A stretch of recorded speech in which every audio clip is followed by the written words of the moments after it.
இனிய காலை வணக்கமான எப்படி நலமாக இருக்கிறீங்களா?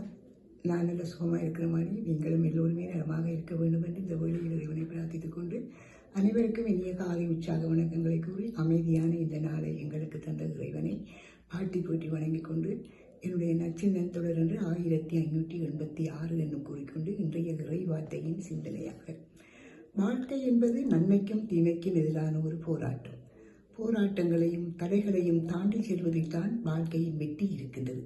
வாழ்க்கையில் எவ்வளவோ வலிகள் வேதனைகள் நாம் தவறு செய்யாமல் இருக்கின்ற போதும் வரும்போதும் பொறுமையும் நிதானமும் இழக்காது துணிவோடு அவற்றை எதிர்கொள்ள வேண்டும். இந்த சமுதாயத்திலே சாதித்த பலருடைய வாழ்க்கை நமக்கு கற்றுத்தரும் பாடம். வாழ்நாள் முழுவதும் வாழ்க்கை என்னும் கடலில் எதிர்நீச்சல் போட்டார்கள் என்பதே. 2000 ஆண்டுகளுக்கு முன்னதாகவே இதனை துவக்கி வைத்த மாபெரும் தலைவர் இயேசுவின் எதிர்நீச்சலைத்தான் இன்றைய இறைவார்த்தை நமக்கு சுட்டிக்காட்டுகின்றது.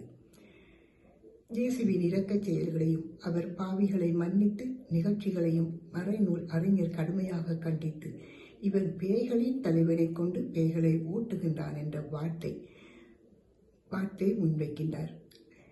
வைக்கின்றார்கள். இயேசு இந்த கடலில் எதிர்நீச்சல் அடிக்கின்றார். காரணம், அவர் கடவுளோடு இருந்தார். இயேசுவின் வல்ல செயல்களையும் பார்த்தும் அவர் மீது நம்பிக்கை கொள்ளாமல் இது சாத்தானின் செயல், இவனை தீய ஆவி பிடித்திருக்கிறது என இயேசுவை பழித்துரைக்கின்றார்கள். நம் வாழ்வில் விசுவாசத்தையே அசைக்கும் ஐயம், சிந்தனை, சொல், செயல் எல்லாமே தூய ஆவியை பழிக்கும் மாபாவம். அதற்கு மன்னிப்பே இருக்க முடியாது. ஏனென்றால் மன்னிப்பின் அடித்தளம் நொறுங்கி போகின்றது.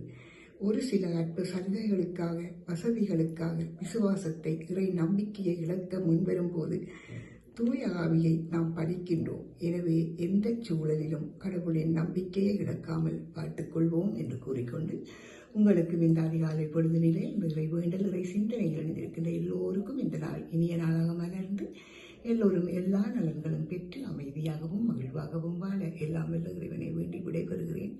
நன்றி, வணக்கம் வாணி.